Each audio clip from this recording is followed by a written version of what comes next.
To begin a video about how medieval people cooked without modern kitchens, the opening scene is crucial for setting the tone and immediately immersing the viewer in the world of the past. Unlike today's modern kitchens, where everything is sleek, automated, and convenient, a medieval cooking setup was entirely different, relying on natural elements, simple tools, and manual labor. The video can open with a wide shot of an outdoor or rustic indoor space, where a fire pit or stone hearth serves as the main cooking area. Flames flicker over logs stacked carefully, smoke rising gently into the air, creating a warm, earthy atmosphere. Nearby, a few clay or metal pots rest on stones or simple metal supports, ready to be filled with ingredients. The camera can slowly pan over these items to emphasize their simplicity, showing viewers that cooking during this period required preparation, patience, and resourcefulness rather than modern convenience. A wooden chopping board, rough hewn knives, and simple utensils can be displayed next to fresh ingredients such as grains, vegetables, herbs, and raw meat, hinting at what is about to be prepared. The natural setting itself communicates a sense of authenticity. Sunlight streaming through a window or an open doorway, shadows falling across the hearth, and the subtle sound of birds or wind can add an immersive sensory experience, making the audience feel transported to a time long ago. A brief text overlay or gentle narration can introduce the concept, perhaps stating, "Let's see how people cooked 500 years ago," giving context and generating curiosity while keeping the focus on the historical aspect rather than dramatization. The initial shots should be slow and deliberate, lingering on textures like the rough surfaces of wooden utensils, the uneven edges of clay pots, and the crackling fire, as these small details immediately differentiate the medieval kitchen from a modern one. The idea is to create a visual story that is self-explanatory. Before electricity, gas, or modern appliances, people relied on open flames, manual tools, and their knowledge of natural resources to prepare meals. The opening can also subtly introduce the communal aspect of medieval cooking, showing multiple hands working together. One tending the fire, another grinding grains, a third arranging ingredients, hinting that cooking was not just a task, but a shared, everyday activity that required skill and coordination. Through careful camera angles, natural lighting, and ambient sounds, this introduction sets the stage for the rest of the video, helping viewers understand the physical environment, the tools, and the lifestyle that shaped how medieval people approached one of the most fundamental aspects of life: preparing food. Medieval cooking methods were completely different from what we are used to today, as they relied entirely on natural elements and manual techniques rather than modern appliances, which meant that people had to understand their resources and work patiently with what was available. One of the most common techniques was cooking over an open fire, which served as the central point for preparing almost every meal. Fires were carefully built using dry wood, arranged to create consistent heat, and sometimes stones or metal supports were placed around or above the flames to hold pots and pans. This method required constant attention, as the cook had to monitor the fire to prevent food from burning while maintaining enough heat to cook ingredients evenly. Boiling, simmering, and roasting were all accomplished using this fire, with clay pots, metal cauldrons, and sometimes stone containers placed directly over the flames or on specially designed tripods. Clay and stone pots were particularly important because they could withstand high heat and were used to prepare soups, stews, and porridges, which were staple foods in the medieval diet. Grinding grains by hand using a mortar and pestle or simple mills was another essential process, as it allowed people to make flour for bread, porridge, or flatbreads, all of which were cooked either directly on hot stones over the fire or in rudimentary clay ovens.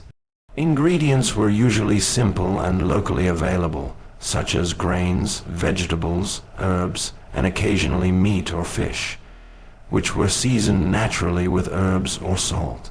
Cooking in this way was not just about making food edible, it also preserved it and enhanced flavors, since slow cooking over low heat allowed ingredients to meld together, creating hearty and nourishing meals. The preparation process itself was labor-intensive, often involving multiple steps, such as washing and chopping vegetables, preparing dough, and monitoring the fire, requiring a combination of skill, timing, and knowledge of the natural environment. Meals were generally communal, with several people working together in the kitchen area, each performing different tasks to ensure the meal was ready at the same time.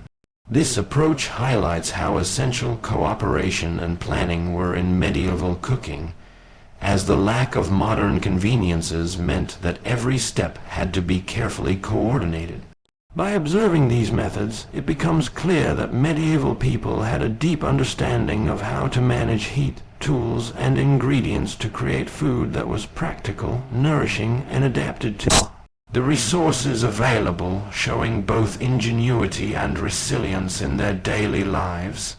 In medieval times, the tools people used in the kitchen were simple but highly functional, designed to work with the materials and methods available rather than relying on modern technology. Wooden utensils were among the most common items, including spoons, bowls, and spatulas, often carved by hand from locally available timber.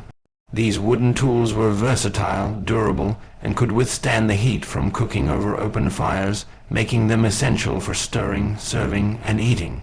Knives were another critical tool in the medieval kitchen, ranging from small knives used for peeling and cutting vegetables to larger knives for preparing meat. These knives were typically made of iron or steel and required regular maintenance, such as sharpening, to remain effective. Alongside knives, other metal tools such as forks, ladles, and tongs were occasionally used, but these were less common and often found in wealthier households. A mortar and pestle was a fundamental tool for grinding grains, herbs, and spices, allowing cooks to make flour for bread, crush herbs for seasoning, or prepare simple medicines. These tools were usually made of stone, wood, or metal, and required considerable effort and skill to use effectively, emphasizing the hands-on nature of medieval cooking. In addition to utensils, containers such as clay pots, cauldrons, and wooden bowls were indispensable. Clay pots could be placed directly over a fire or in a rudimentary clay oven, making them ideal for boiling, stewing, or baking, while wooden bowls were primarily used for mixing ingredients or serving meals. The shape, size, and material of these containers were specifically chosen to suit the type of food being prepared, and their versatility allowed medieval cooks to perform a wide range of tasks with minimal equipment. Fire management tools were also essential, as cooking relied entirely on open flames or coals.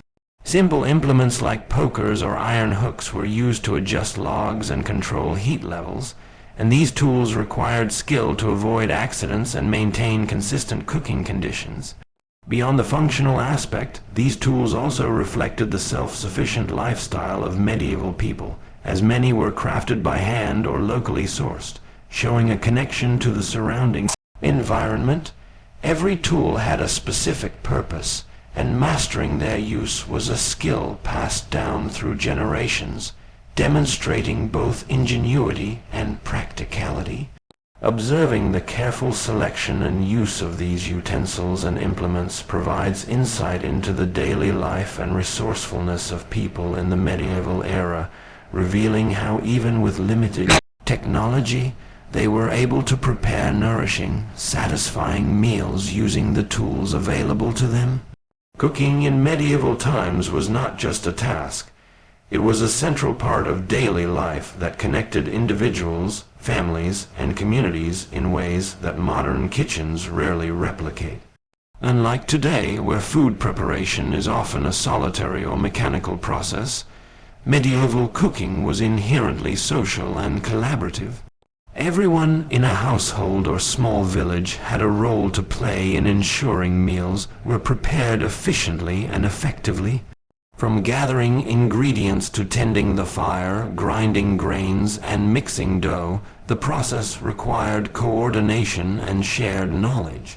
Often, women and children worked together to prepare vegetables, knead bread, or wash herbs, while men might be responsible for tasks such as butchering or managing larger cooking fires.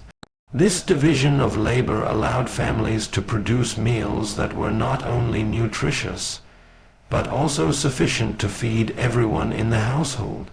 The structure of daily life revolved around the rhythm of food preparation. Tasks were dictated by the time of day, seasonal availability of ingredients, and the need to preserve food for future consumption. For example, grains might be ground and stored for weeks, vegetables pickled or dried, and meat smoked or salted to last longer. Cooking was a practical, time-consuming activity that required forethought, planning, and an understanding of natural cycles, such as knowing when certain ingredients were at their freshest or when firewood was properly dried to burn efficiently.